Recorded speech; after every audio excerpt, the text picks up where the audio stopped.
El escenario está casi listo. Los protagonistas muestran sus mejores estrategias. Para millones de mexicanos es una historia que solo se repite cada 3 y 6 años y que no implica mayor esfuerzo que ejercer su derecho al voto. Para el Instituto Nacional Electoral, representa una complejidad titánica. Son las elecciones 2015.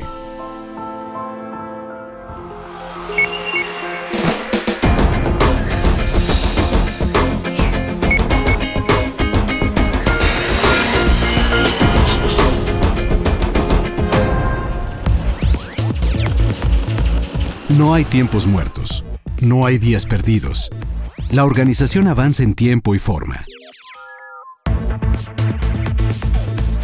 El primer domingo de junio estarán en juego 500 diputaciones federales, 300 de mayoría relativa por voto directo y 200 de representación proporcional. Además habrá elecciones en 16 estados, en los que se disputarán 641 diputaciones locales, 1,009 alcaldías, 16 jefaturas delegacionales en el Distrito Federal, 20 juntas municipales en Campeche y 9 gubernaturas. Otro estado que tendrá elecciones este año, pero el 19 de julio, es Chiapas, donde se renovará el Congreso local y los ayuntamientos. El camino para renovar estos 2,179 cargos de representación popular inició el 7 de octubre del 2014 con el arranque del proceso electoral 2014-2015. Señoras y señores consejeros y representantes, formalmente hoy inicia el primer proceso electoral en el marco del Sistema Nacional de Elecciones creado por la reforma de 2014. Esta etapa de la democracia mexicana exige una intensa y constructiva colaboración entre todas las autoridades que forman parte de dicho sistema, particularmente entre el INE y los 17 organismos públicos locales electorales que tendrán elecciones el próximo año. El momento cumbre será el 7 de junio del 2015 con el voto ciudadano. Y la culminación, cuando el Tribunal Electoral del Poder Judicial de la Federación resuelva los juicios de inconformidad que puedan surgir y califique la elección. La primera etapa de este proceso es la organización.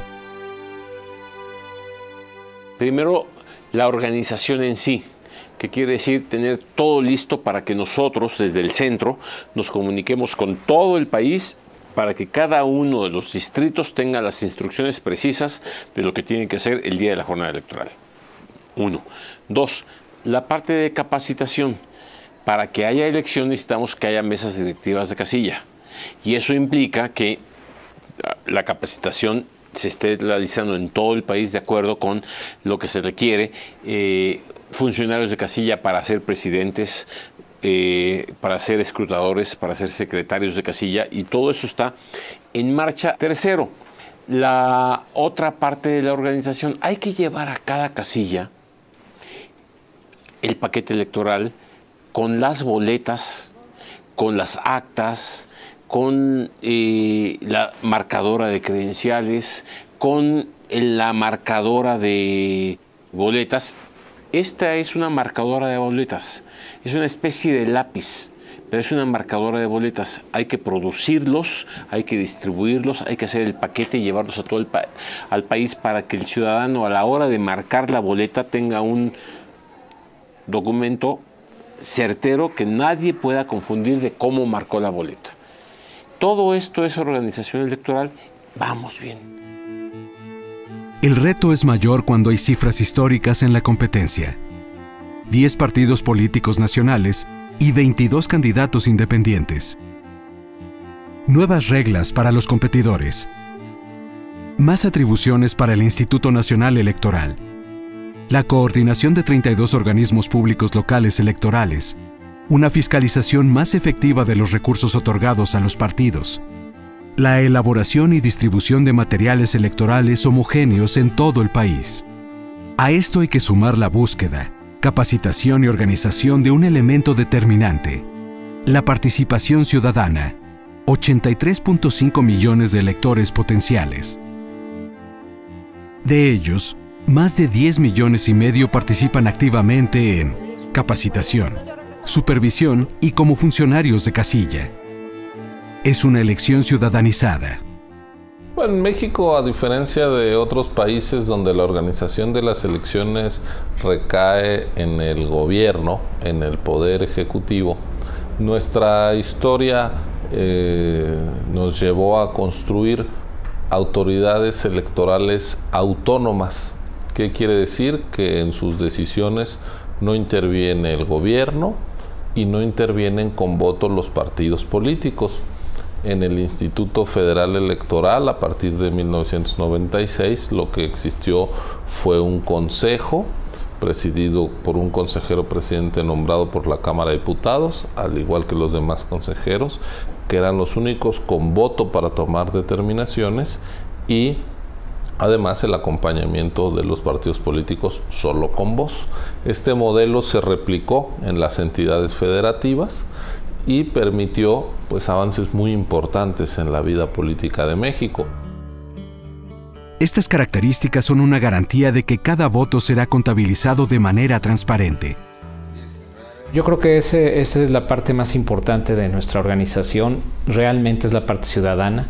No son servidores públicos, no trabajan en partidos políticos, muchos son estudiantes, muchos son jóvenes, la mitad prácticamente son mujeres. Entonces esto, bueno, pues creo que es bueno y son lo que nos da la certeza de que pues no hay trampa, ¿no? De que los ciudadanos mismos de la colonia o de los vecinos o conocidos son los que están ahí en la casilla y los que nos reciben el voto, en su momento lo cuentan y lo envían ya a los consejos distritales. El camino es largo. Cada paso es importante. 3 de febrero del 2015. Inicia la primera etapa de la capacitación electoral.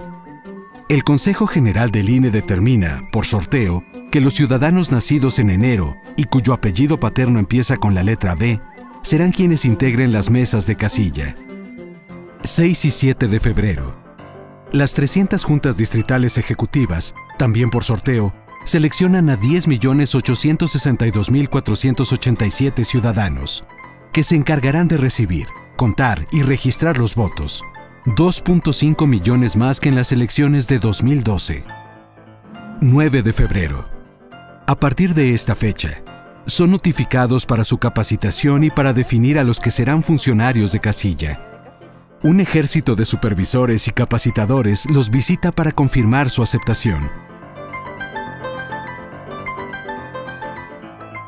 Lo que se hace en principio es contratar a los capacitadores electorales. El INE contrató a poco más de 39,000 capacitadores y supervisores electorales que están recorriendo, que recorren el país prácticamente, yo te diría que 2 veces recorren al país visitando a los ciudadanos que fueron insaculados. Los escrutadores van a separar entre lo que es un voto válido y Inicia el proceso de capacitación.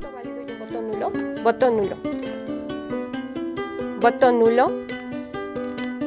Una vez capacitados, se les entrega el nombramiento para la función que desempeñarán. Tú eres presidente de casilla, tú eres secretario de casilla, tú eres escrutador, jala con nosotros, estate presente el 7 de junio con nosotros y vamos a instalar las casillas. Esa etapa es complicada, implica hacer un esfuerzo importante, pero creo otra vez que vamos bien. Ahí no tenemos más problemas. Lo hemos hecho ya varias elecciones, 8 elecciones.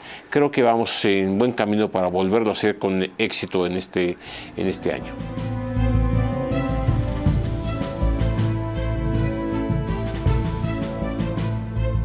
Hablando de la participación de la gente, de la corresponsabilidad, yo creo que uno de los temas que se ha tratado menos es el tema de la organización misma de las elecciones, donde las cosas van bien, van muy bien, diría yo, en la participación de los ciudadanos que van a ser funcionarios de casilla, en fin, que van a tener distintos papeles en las elecciones.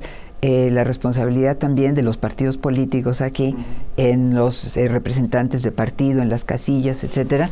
Entonces, este ha sido un proceso muy importante. Háblanos un poco de esto, ¿no? Sí, a ver, a pesar de todas las complejidades de esta elección, de las que hablábamos hace un momento, también es cierto que es una elección que está caminando, es un proceso que está caminando y que está caminando bien si se compara el contexto en el que el mismo está desarrollándose. Es una elección en la que los números, digámoslo así, de los ciudadanos que han aceptado ser funcionarios de casilla nos permiten tener ya certeza de que se instalarán sin mayor problema todas las 152,000 casillas que instalaremos el próximo 7 de junio, el número más grande de casillas en la historia del país. La afluencia de ciudadanos que se han sumado al esfuerzo del propio INE para fungir como capacitadores y asistentes electorales, que son pues, el brazo operativo, digamos, para poder reclutar a quienes serán funcionarios de casilla, ha cumplido las expectativas. Es decir, a pesar del ambiente adverso, de la crisis de la política, de la contestación a las elecciones como vía para resolver o para, digamos, encauzar el pluralismo político, para resolver las diferencias y las controversias propias de nuestra diversidad política, pues se han cumplido. Es decir, es un proceso que está cumpliendo las expectativas que teníamos. Claro, tenemos la prueba de fuego el día de la jornada electoral y ahí tendremos que medir la capacidad de convocatoria que estas elecciones han tenido. Pero repito, pues el cerrar con broche de oro sería tener una participación copiosa, lo más copiosa posible el día de la propia jornada electoral. Para lograr que la gente ejerza su derecho al voto, el Instituto Nacional Electoral ha ido superando uno a uno los complejos escenarios que se han presentado. Y también hay que decir una cosa que es importante. Hemos vivido situaciones inéditas de las cuales la autoridad electoral se ha venido sobreponiendo porque no contábamos con un escenario tan complejo como el estado de Guerrero o como los problemas recientes que se han podido ver en el estado de Oaxaca. Michoacán ha dejado de ser un foco rojo, hay que decirlo con toda claridad. No es una entidad federativa en la cual tengamos ahora problemas para instalar las casillas. Están las campañas a todo lo que dan en estos momentos y me da la impresión de que el Instituto Nacional Electoral está listo, está claro que se puede organizar una jornada comicial satisfactoria donde el porcentaje de votación pueda ser mucho más alto que lo que ha ocurrido en otras elecciones intermedias. El mayor reto para la organización y capacitación del personal electoral estaba en Guerrero, pero las cifras superaron las expectativas. Tenemos prácticamente en Guerrero, pensamos instalar poco más de 4,000 casillas el próximo 7 de junio. Tenemos ya cerca de 90,000 ciudadanos que aceptaron ser funcionarios de casilla. Esto es que nosotros los fuimos a visitar y dijeron que sí van a capacitarse y además van a estar el día de la jornada electoral al mando de las casillas. Entonces son buenas señales. Pero por otro lado también tenemos, digamos, un foco rojo, lo que es el distrito de Tlapa. Ahí tenemos pues una manifestación de inconformidad social importante, tanto de los maestros que participan en la CETEC como de los padres de los normalistas de Ayotzinapa. El 7 de abril, por consenso, los 11 consejeros electorales respondieron a la solicitud de los padres de los 43 normalistas de Ayotzinapa de cancelar los comicios en Guerrero. En una carta dirigida a los agraviados, expusieron que, si bien el INE respeta sus protestas, estas no deben rivalizar ni contraponerse con las elecciones. Nosotros hemos hablado con ellos, hemos estado en diálogo con ellos y les hemos dicho que entendemos muy bien desde luego su dolor, su inconformidad, pero también que nosotros estamos obligados a organizar las elecciones. Desde luego, bueno, pues ellos tienen sus razones para no querer elecciones y nosotros tenemos también las obligaciones de hacerlas, pero además por la obligación legal, porque creo que hay una buena reacción de una gran mayoría de la sociedad en Guerrero que sí quiere votar.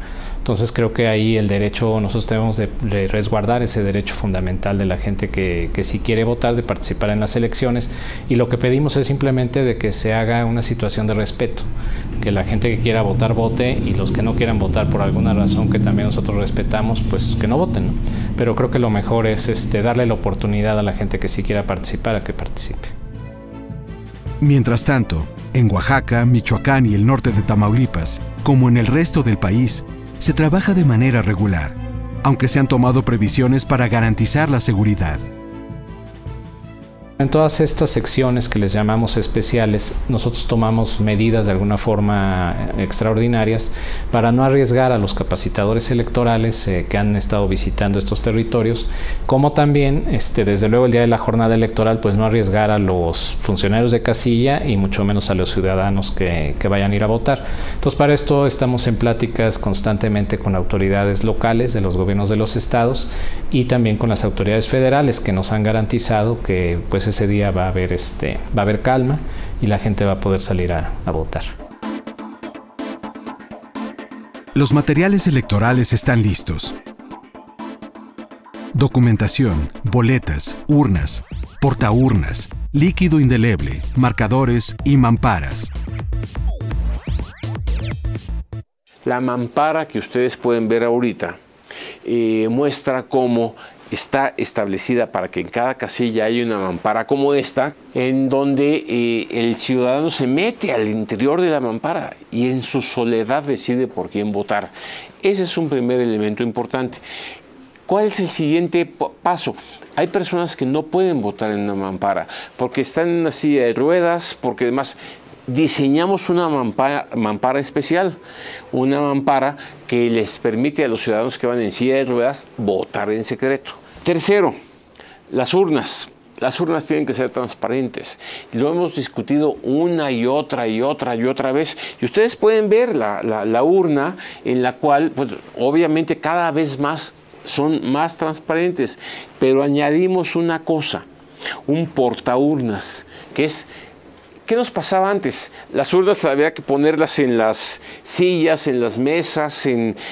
Ahora hay una portaurna, como la están ustedes viendo aquí, en donde todos los ciudadanos pueden votar a la misma altura, ya sea que vayas en silla de ruedas, ya sea que vayas de pie y puedes votar. Y lo demás ya es tradición.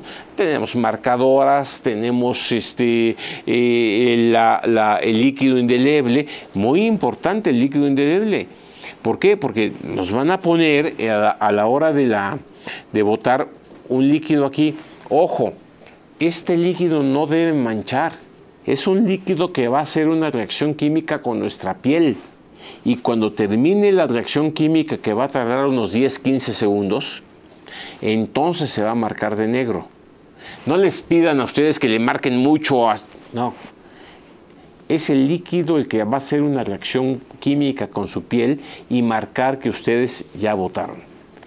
¿Sí? Y tenemos que tenerlo en la casilla electoral. El líquido indeleble fue elaborado por la Escuela Nacional de Ciencias Biológicas del Instituto Politécnico Nacional.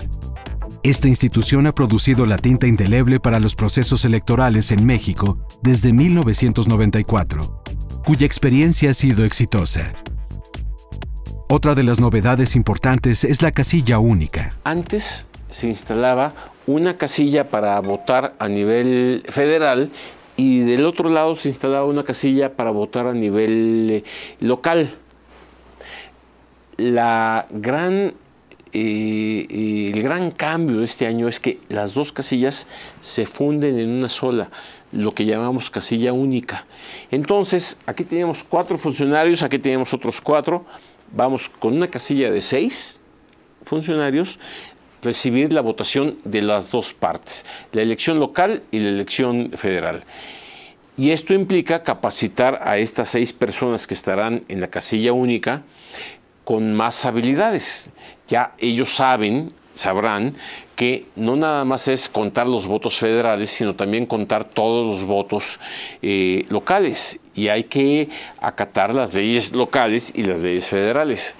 Ese es el gran reto, que por primera vez lo vamos a hacer en 17 estados de la República y que lo tenemos que hacer bien.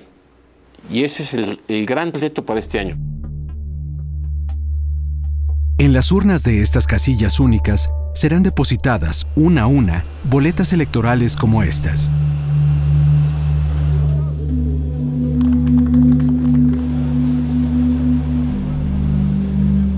La impresión de las 87 millones de boletas para la elección de diputados federales inició el 6 de abril en las rotativas de los talleres gráficos de la Nación.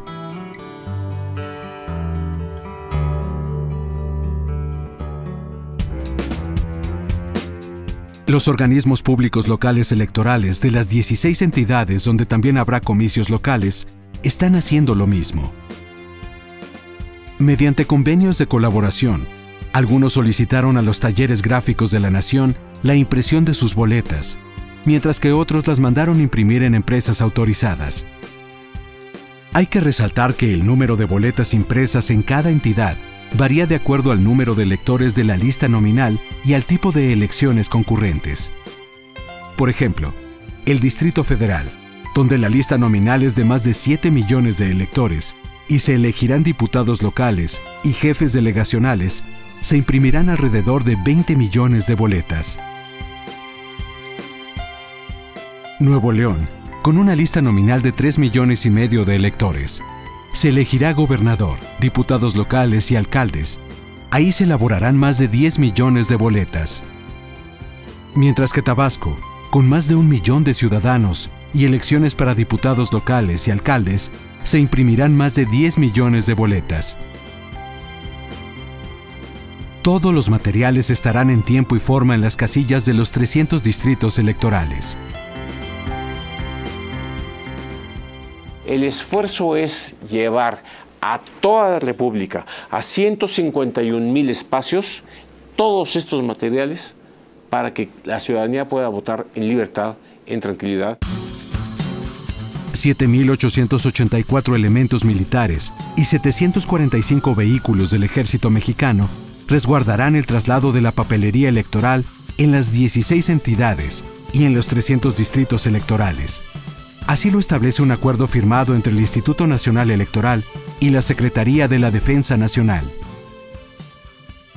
Es importante subrayar que el personal de la Secretaría de la Defensa Nacional ofrecerá la custodia, pero no manejará en ningún momento las boletas ni la documentación de las elecciones en general. Siempre habrá para ello personal comisionado del Instituto Nacional Electoral. Con la finalidad de evitar que la seguridad de los materiales, documentación e instalaciones sea un motivo de preocupación institucional o un factor de conflicto político entre los contendientes, la colaboración de la SEDENA en actividades específicas con el otrora Instituto Federal Electoral y hoy con el INE, permite a este instituto concentrarse en las tareas de construcción de la imparcialidad que son propias de un árbitro electoral. Los ciudadanos son el elemento más importante de la jornada electoral del 7 de junio, pieza clave en la vida de una democracia representativa. En estos comicios intermedios están en juego los 500 asientos de la Cámara de Diputados del Congreso de la Unión, 300 de mayoría relativa y 200 de representación proporcional que se renuevan cada 3 años. Una característica importante de estas elecciones intermedias es que coinciden por primera vez con elecciones en 16 entidades del país, en donde se disputarán 641 diputaciones locales, 1,009 alcaldías, 16 jefaturas delegacionales en el Distrito Federal, 20 juntas municipales en Campeche y 9 gubernaturas. La afluencia a las urnas es esencial. El promedio histórico de votación en elecciones intermedias en México muestra que entre 1991 y 2003 la participación ciudadana tendió a la baja y que en el 2009 es cuando se registró un ligero incremento en el número de votantes. ¿Cómo se explica esta falta de interés de los mexicanos para elegir a sus representantes? Tenemos, sin embargo, un déficit de ciudadanía. En términos comparativos con otros países, son pocos los mexicanos interesados en participar de manera sistemática en la esfera pública. No obstante, la participación ciudadana encuentra obstáculos en la oceánica asimetría que modela nuestra convivencia. A pesar de esos notables avances, son distintos y medulares los afluentes que alimentan el malestar con la política y los políticos. Enumero 4: el estancamiento económico, las desigualdades, la corrupción y la violencia. Los principales obstáculos para la participación ciudadana y el fortalecimiento democrático en nuestra sociedad, a mi juicio, son el sistema clientelar paternalista, la enajenación cultural y el autoritarismo y la corrupción y la impunidad generalizada. Necesitamos una especie de banda ancha para la participación política ciudadana, lo cual significa forzar los límites partidarios. No queremos que el país se nos descomponga. No queremos que el país entre en una situación grave en el terreno económico. Queremos que el país crezca, que haya más empleo, que se mejoren los salarios, que se mejore la seguridad, y para que eso ocurra, el PRD tiene que colaborar para que las cosas salgan bien. Desde mi punto de vista hay que participar para poder tener elementos de conteo que nos permitan evaluar. Por supuesto que es importante votar, uno no puede ser indiferente con todas las cosas que tiene. De hecho, como lo hemos dicho y se lo he dicho a muchas personas, no votar es lo peor que uno puede hacer. Si no decimos lo que pensamos, nunca nos van a escuchar, nunca van a saber qué es lo que queremos. Y creo que si nos quedamos en casita nada más viendo, pues no, nunca nos van a entender y nunca nos van a, pues, apoyar. Con el escenario casi listo, una organización que avanza favorablemente y sortea los escenarios complejos, participación ciudadana activa y actores políticos en campaña, los mexicanos nos preparamos para una intensa jornada electoral. También sea la oportunidad para que reflexionemos colectivamente acerca de nuestras insuficiencias como sociedad, de nuestros faltantes como nación, que son muchos, y también que podamos ser capaces de identificar distintas alternativas para enfrentar estos problemas. No hay camino único, no hay receta única. La democracia no es el camino más corto para llegar a algún lugar, ¿no? La democracia es el método para que colectivamente, para que desde una sociedad muy diversa y muy plural se puedan tomar decisiones. Y dado que la democracia es el gobierno del pueblo y para el pueblo, yo diría que uno de nuestros faltantes es que las decisiones de la política estén al servicio de la mayoría, pues es la mayoría quien dice quién gobierna y quién tiene representación, sin descuidar, por supuesto, los derechos de las minorías. Estoy convencido de que el éxito de las próximas elecciones depende de que todos apostemos por la distribución del poder, la definición y la distribución del poder político en las urnas y por la participación ciudadana a través de los cauces institucionales.